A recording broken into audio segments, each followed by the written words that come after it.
Jordan Disbin is going out of business with No Bull Roofing, and I have few things to say about it because this one hits home. Actually found this in my office because Jordan have been sending us some branding material, something that Jordan has been very good at. For those of you who brand new to the channel, don't know the story, Jordan have been part of this community for a couple of years. I met him a couple of years ago when he was partnering with someone else, and it was pretty nasty split up.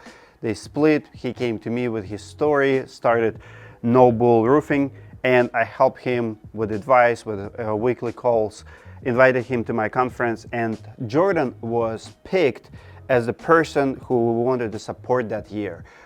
You want Equipter, man, we're gonna hook you up. Are you serious? Yes, sir. We decided to give away $40,000 equipment.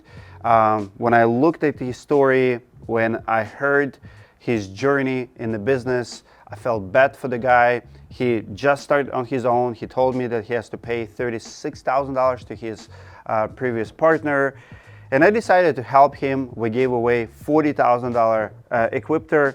I just learned that a couple months ago he have sold it. He was not doing good, and Jordan became part of the statistic.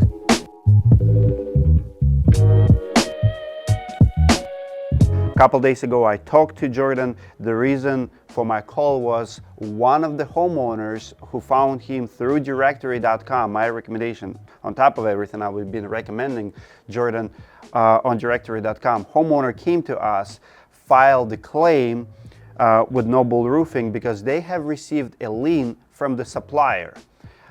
Jordan was not paying suppliers. Suppliers were sending liens to the homeowners for materials, lien in the properties. One of the homeowners freaked out and asked Directory to pay out $4,000 or $5,000. So of course I had to call Jordan, clear the conversation. Jordan explained to me what took place, and here's the 5 lessons what I learned through his explanation. Number 1, he said that he made bad hire and he had a lawsuit. And you know, it felt like he was pointing fingers. I did not hear that it's me, it's my fault. He said he invested in the person who worked for him, the person quit. And Jordan, I'm sorry, you are responsible for the people you hire, for your salespeople, for your customers, for your disputes. That's total ownership. You are the business owner and you have to deal with those situations. It's not your employee fault, it's not your partner fault, and it's not your homeowner's fault. Number 2, I think he had pretty big overhead. He said he was doing about $2 million a year, and he had 4 sales guys. If you know this business, if you know numbers, $2 million should be 2-3 people operation. He had more than 5. You know, if 4 salespeople bringing you $2 million, that means that their lifestyle is about $50,000. It's not enough to stay motivated as a salesperson. One of the things we teach here on this channel, and this is why I make these videos, not to bring someone down, but to help others to learn the mistakes from their stories. So we teach QuickBooks. I teach people to look at your numbers daily. That's why I have QuickBooks course for dummies. I'm going to put a link below so you guys can, go through the course in 2-3 weeks and actually know your numbers. You should know that 5-6 people should not be doing $2 million a year. That's the recipe for disaster, for bankruptcy. It's exactly what happened with him. Number 3, it was a pretty nasty lawsuit over the metal job. $60,000, $70,000 metal job turned into lawsuit, still pending. I read, it's public information, I read public documents. Honestly, not a big deal. And I told him, Jordan, your entire debt is about $100,000. It's not a lot of money. It's doable. You can fight it. You don't need to file bankruptcy and ruin your name that way. $100,000 when you're doing a couple million a year, it's nothing. It's pennies. And my advice to him was fight it. When I was doing $1.3 million, I had debt over $350,000, and I fought it, and I got out of it.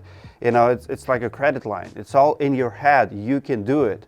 He told me that he lost passion for this business. And my advice to you, if you lose your passion before it's too late, close the doors. You will never be successful. And that's one of the reasons he wants out. He doesn't want to do it anymore. If you lose your passion, close your doors. You're not going to be able to sustain the growth, and sooner or later you'll file bankruptcy. So my lesson number 4 is fight to the end. Okay, I get it. You lost your passion, not a big deal. you still have to clear the name. It's one thing to lose the passion to pay your bills and to close the doors, and it's another thing is when your homeowners are receiving liens, when you have open lawsuit over something that you messed up.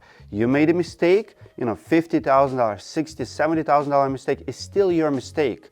Do not hide from the lawsuit. I know it's hard, but you can earn your living, you can pay people back, and you can get out of it. Fight to the end. It's not worth it. And the last one, number 5, is don't fake it to make it.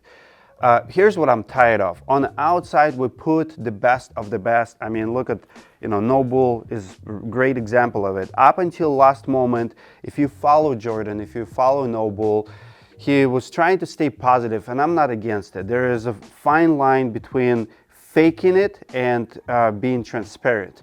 What a lot of people trying to do, if you are struggling, talk to someone, seek for help. Maybe go to your community, to your audience, and say, hey, I'm not doing good. I need help.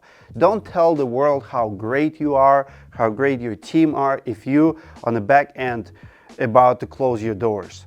Because what's happening is, I think when we're vulnerable, we might get help from places we didn't expect. But if we tell people that we're living this amazing lifestyle and everything is good and we're growing, and on the back end, we're falling apart, I mean, that's really bad message to your employees, bad morale. I mean, people around you, they see and know what's going on, and they see that you are faking it. And it's very hard to work for someone who is living the double-faced life, who is one person online and another one in business.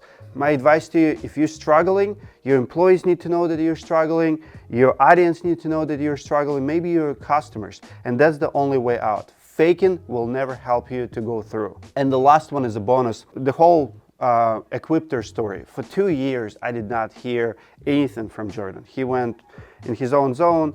I'm that type of person, that gonna, create a PR over it. It was coming from our heart. We wanted to help. We never mentioned it. We gave the Equipter. It was fine. It bothered me a little bit. That person disappeared.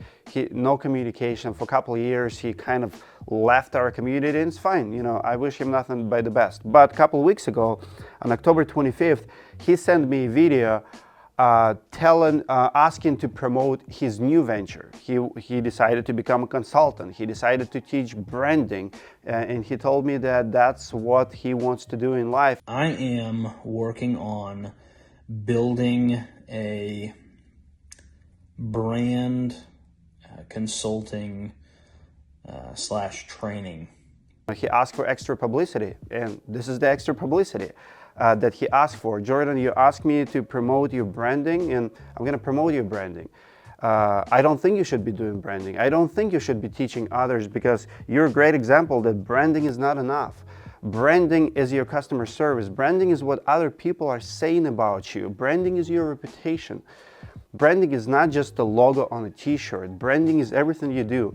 And if you struggle, if you failed in your own business, you should not be going teaching immediately others, because you did not apply it to yourself.